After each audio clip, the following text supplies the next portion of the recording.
एके दिवशी माझ्याकडे एक कुरिअर आले. जेव्हा मी ते पॅकेट उघडले तेव्हा त्यातून एक वसियतनामा आणि एक चिठ्ठी बाहेर आली. कोणीतरी त्याची संपूर्ण संपत्ती माझ्या नावे केली होती, ज्याला मी ओळखतही नव्हतो. त्या चिठ्ठीमध्ये पाठवणाऱ्याचे नाव आणि पत्ताही लिहिला होता.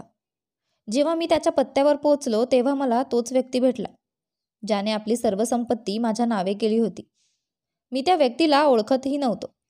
मग त्या व्यक्तीने आपली सर्व मालमत्ता माझ्या नावावर का लिहिली? जेव्हा मी त्याला याबद्दल विचारले तेव्हा त्याने मला एक गोष्ट सांगितली, जी ऐकून माझ्या पायाखालची जमीनच सरकली. कारण माझे नाव दीपक आहे. मी एक वकील आहे. माझ्या लग्नाला 3 वर्ष झाली होती. माझ्या पत्नीचे नाव नेहा आहे. मला एक वर्षाचा मुलगा देखील आहे, ज्याचे नाव कबीर आहे. मी माझ्या पत्नी आणि आईसोबत राहत होतो. माझ्या आईचे अवघ्या 6 महिन्यांपूर्वी निधन झाले. माझ्या आजी आजोबांचे निधन होऊन खूप दिवस झाले होते. आईशिवाय माझे या जगात कुणी नव्हते. आई हे जग सोडून गेल्यानंतर मी खूप एकटा पडलो. अशा वेळी माझ्या पत्नीने माझी खूप काळजी घेतली. माझ्या पत्नीच्या प्रेमामुळे आणि आपुलकीमुळेच मी माझ्या आईच्या मृत्यूच्या दुःखातून बाहेर पडू शकलो. एके दिवशी सकाळी 11:30च्या सुमारास दारावरची बेल वाजली.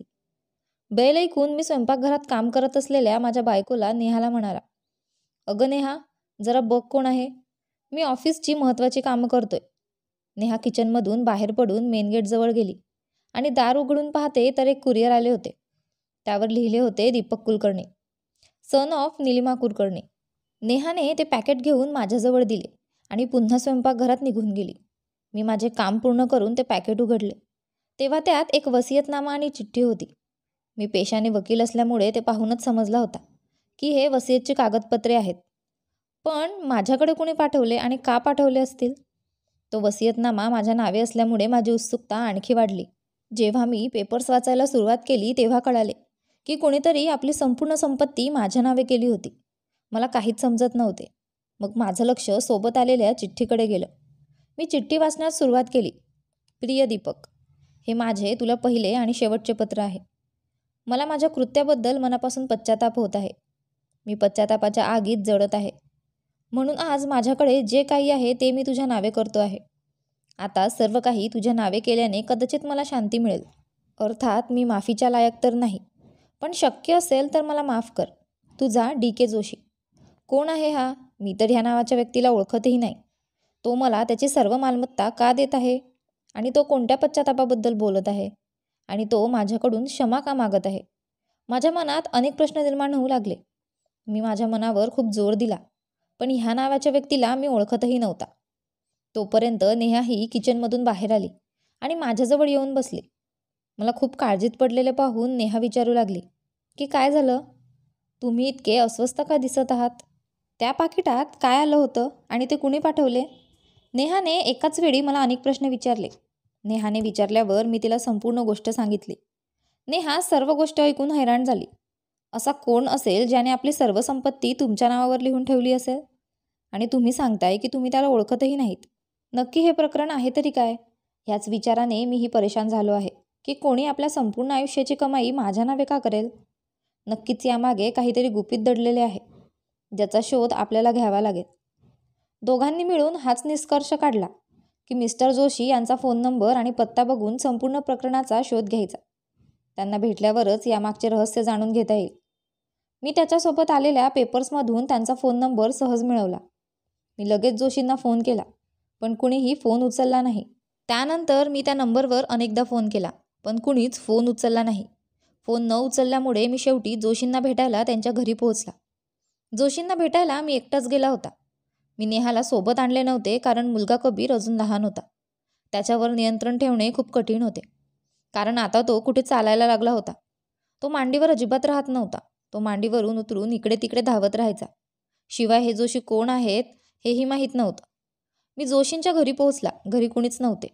तिथे एक द्वारपाल होता. त्याने सांगितले की जोशी तर सिटी हॉस्पिटलमध्ये ॲडमिट आहेत. मी सिटी हॉस्पिटलला जाण्यासाठी निघाला. माझी उत्सुकता आणखीनच वाढली होती. शेवटी प्रकरण आहे तरी काय?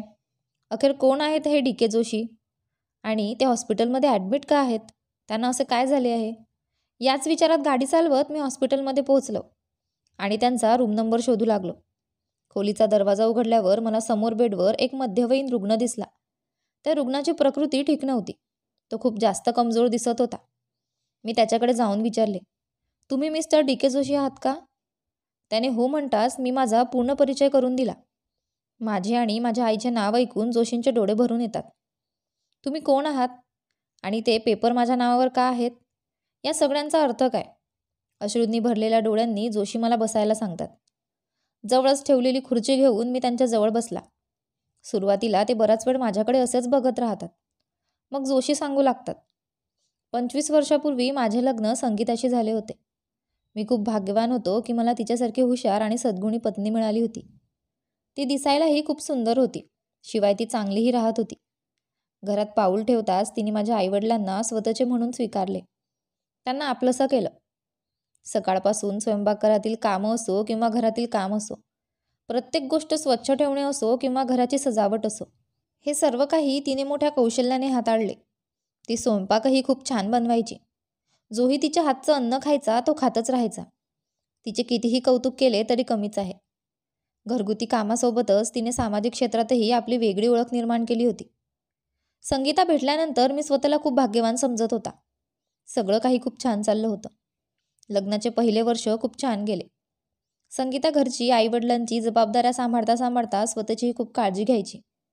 मला तिचे सजणं सवरणं खूप आवडायचं. मला ती नेहमीच सजली सवरलेली आवडायची. लग्नाच्या 1 वर्षानंतर मला वडील झाल्याची आनंदाची बातमी मिळाली. या आनंदाच्या बातमीने मला खूप आनंद झाला. आमच्या मुलाच्या आगमनाने आम्ही सर्वजण खूप आनंदी होतो. पण संगीता आता खूप व्यस्त झाली होती. घर, आईवडील आणि मुलगा, ती बिचारी एकटीच सगळं सांभाळत होती. या सगळ्यात स्वतःकडे फारसे लक्ष न दिल्याने तिच्यात आता ते आकर्षण राहिले नव्हते, जे याआधी दिसत नव्हतं. दिवसभर फक्त कामात व्यस्त राहायची. आपल्या कपड्यांवरही जास्त लक्ष देत नव्हती, की जास्त नटत थटतही नव्हती. मी एक मतलबी माणूस होतो. तिच्या जबाबदाऱ्यांमध्ये तिचा आधार बनण्याऐवजी तिच्यातच दोष शोधू लागलो. संगीता आता पूर्णपणे गृहिणी झाली होती. तिला बघणे, राहणे आता मला आवडत नव्हते. तिच्या सर्व गुणांकडे मी आता दुर्लक्ष केले होते. मला फक्त तिच्या सुंदरतेशी देणे घेणे होते, जे त्यावेळेस कुठेतरी हरवले होते. घरच्या जबाबदाऱ्या पार पाडल्यानंतर तिला जो काही वेळ मिळत होता तो ती आपल्या मुलासोबत घालवत होती. तिने माझ्याकडे पूर्णपणे दुर्लक्ष केले होते. माझ्याकडे दुर्लक्ष केल्यामुळे मला तिचा खूप राग यायचा. पण जेव्हा एका आईच्या कुशीत मूल आल्यावर ती सर्व जग विसरून आपल्या मुलामध्ये हरवून जाते आणि मूल थोडं मोठं झाल्यावर उरलेल्या जबाबदाऱ्या पुन्हा उचलायला लागते. हीच गोष्ट मी समजू शकलो नाही. आमच्यातील न पाहिलेले अंतर वाढवण्यासाठी पहिले पाऊल ठेवले गीताने. मी एका असिस्टंट मॅनेजरसाठी पेपरमध्ये जाहिरात दिली होती. त्यासाठी काहींनी अर्ज केले. मी त्यातील काही लोकांना शॉर्टलिस्ट केले होते. मुलाखतीच्या दिवशी गीता माझ्या खोलीत आली. तिच्या सौंदर्याने आणि पोशाखाने पहिल्याच नजरेत माझ्यावर जादू केली होती. तिच्यापेक्षा अधिक सक्षम उमेदवार होते, परंतु त्यांना सोडून मी काहीही न पाहता, काहीही विचार न करता गीताला नोकरी देण्याचा निर्णय घेतला. आणि हीच माझी सर्वात मोठी चूक होती. सुरुवातीला आम्ही फक्त कामासाठी किंवा बोलण्यासाठी भेटायचो, पण हळूहळू तिने कोणत्या ना कोणत्या बहाण्याने माझ्या जवळ येणे सुरू केले. सगळं समजूनही मी तिला माझ्यापासून दूर ठेवू शकत नव्हतो. मी तिच्या सुंदर धूर्तपणाच्या जाळ्यात कधी अडकत गेलो तेच कळलं नाही. ती माझ्या जवळ येण्याचे निमित्त शोधत राहायची आणि संधी मिळताच ती माझ्यावर प्रेमाचा वर्षाव करू लागायची. तिने मला तिच्या जाळ्यात अडकवले होते. तिने मला तिच्या ताब्यात ठेवले होते. जेव्हा कधी संधी मिळायची तेव्हा आम्ही बाहेर फिरायला जायचो. ती माझ्या खूप जवळ आली. मी संगीताकडे खूप पूर्वीपासून दुर्लक्ष करू लागलो होतो. जरी ती पूर्वीसारखी स्वतःची काळजी घेऊ लागली होती तरीही. आता संगीता पुन्हा पूर्वीप्रमाणेच नटून थटून माझी वाट पाहत असे. पण मी उशिरा घरी यायचो. इतक्या वेळेत संगीताचा मुलाला झोपवता झोपवता डोळा लागून जायचा. याच गोष्टीचा मी फायदा घ्यायचो.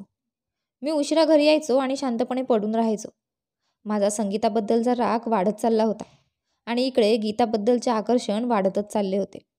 आता मला संगीताच्या प्रत्येक गोष्टीत दोष दिसू लागला. आता मी प्रत्येक छोट्या छोट्या गोष्टीवर तिला टोमणे मारू लागलो होतो. तिला मूर्ख म्हणत तिचा अपमान करत होतो. तिचे माझ्या आईवडिलांप्रती, माझ्या घराप्रती असलेले समर्पण मी पाहू शकलो नाही. संगीता एक हिरा होती, पण माझ्या डोळ्यांवर गीताच्या प्रेमाचा रंग चढला होता. माझ्या आईवडिलांनाही माझ्या संगीतासोबतचे वागणे पसंत नव्हते. ते याचा विरोध करत होते, तर मी त्यांनाही उलटसुलट उत्तर देऊ लागलो होतो. संगीता माझ्या आईवडिलांची खूप सेवा करायची. ती त्यांना आपल्या आईवडिलांप्रमाणे मानत होती. त्यामुळे माझे आईवडीलही तिला मुलीसारखे मानायचे. तसाच वेळ निघून जात होता आणि वेळेसोबतच गीता आणि मी आणखीन जवळ येत होतो. गीताने मला पूर्णपणे तिच्या ताब्यात घेतले होते. आता ती मला लग्नासाठी विचारू लागली. मी तर घरापासून जवळजवळ दूर झालोच होतो. गीताला मी घरातील सगळ्या गोष्टी सांगायचो आणि याच गोष्टीचा फायदा गीता घेत होती. ती मला संगीता आणि माझ्या आईवडिलांविरुद्ध जास्त भडकवू लागली. त्यामुळे त्यांच्याबद्दल माझ्या मनात जास्त तिरस्कार निर्माण झाला होता. एके दिवशी मी कुणाला काहीही न सांगता गुपचूप गीताशी लग्न केले आणि कुणालाच काही न सांगता तिच्यासोबत राहू लागलो. गीताने आपल्या उद्देशात यश मिळवले होते. तिला श्रीमंत नवरा मिळाला होता.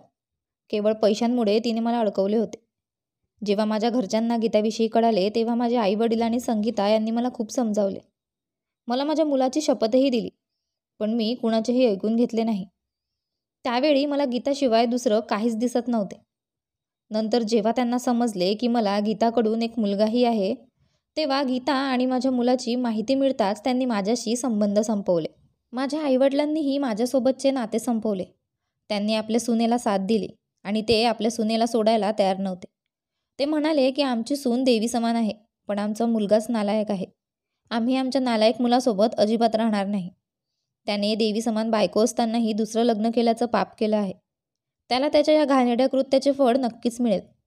आणि आईवडिलांच्या श्रापापासून आजपर्यंत कोणीही वाचू शकलेलं नाही. झालेही तसेच. माझ्या आईवडिलांनी सांगितल्याप्रमाणे माझ्या वाईट कर्माची फळे कालांतराने माझ्यासमोर दिसू लागली. गीताला घर परिवार यांच्याशी काही घेणे देणे नव्हते आणि आता तर ती कंपनीचे कामही पाहत नव्हती. आणि जर मी तिला कधी काही सांगितलेस तर ती मलाच उलट उत्तर द्यायची. मी तुझ्यासोबत याकरता लग्न केलं होतं की मला ऐशोआरामाचं जीवन जगता यावे. तुझ्या त्या संगीतासारखी मोलकरीण बनण्यासाठी केलं नव्हतं. ती तुमची मोलकरीण बनू शकते, मी नाही. आणि मला हुकूम देण्याची गरज नाही. आणखी मला जास्त काही बोललास तर मी खोट्या केसमध्ये अडकवून तुला आत पाठवून देईल. गीताचं खरं रूप माझ्यासमोर आले होते. पण आता पश्चाताप करण्याशिवाय माझ्याकडे पर्याय नव्हता.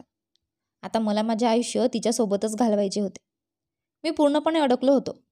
गीताने मला परत येऊ न दिल्याने मला परतणे आता अशक्य झाले होते. गीता पार्ट्यांमध्ये जायची, रात्री उशिरापर्यंत घरी यायची, आपल्या मैत्रिणींसोबत फिरायची, मजामस्ती करायची. मी शांतपणे सगळं सहन करत राहिलो. आता मला माझी प्रिय पत्नी संगीताची खूप आठवण येत होती.